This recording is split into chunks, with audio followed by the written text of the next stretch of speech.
لیا راضی کیس میں اینٹی کرپشن نے چیئرمین پی ٹی آئی کو آج تیسری مرتبہ طلب کر لیا۔ ترجمان اینٹی کرپشن کا کہنا ہے کہ چیئرمین پی ٹی آئی کو پیش ہونے کے لیے آخری وارننگ دی ہے۔ اگر چیئرمین پی ٹی آئی آج پیش نہ ہوئے تو ان کے خلاف یک طرفہ کارروائی ہوگی۔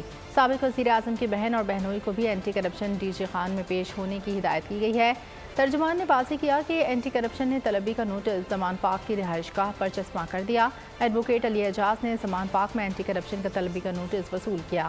ترجمان نے الزام عائد کیا کہ اینٹی کرپشن کے پاس چیئرمین پی ٹی آئی کے اراضی اسکینڈل میں ملوث ہونے کے واضح ثبوت موجود ہیں۔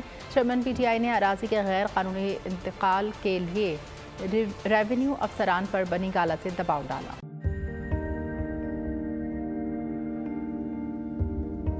کیسے کیسے ستارے ڈوب گئے، خوبصورت نظارے ڈوب گئے، خوابوں کے سبھی کنارے چھوٹ گئے، غمزدہ دکھ کے مارے ڈوب گئے۔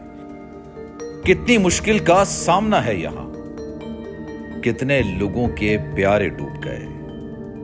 آؤ مل کر کریں مدد سب کی، جن کے سارے سہارے ڈوب گئے۔ آزمائش میں مل کر ایک ہوئے، نفرتوں کے اشارے ڈوب گئے۔ کتنے پیارے ہمارے ڈوب گئے۔ قومی سانحے کی صورتحال سے لمحہ بلمحہ بول رکھے گا باخبر۔ غم کی اس گھڑی میں بول تارکین وطن کے اہل خانہ کے ساتھ کھڑا ہے۔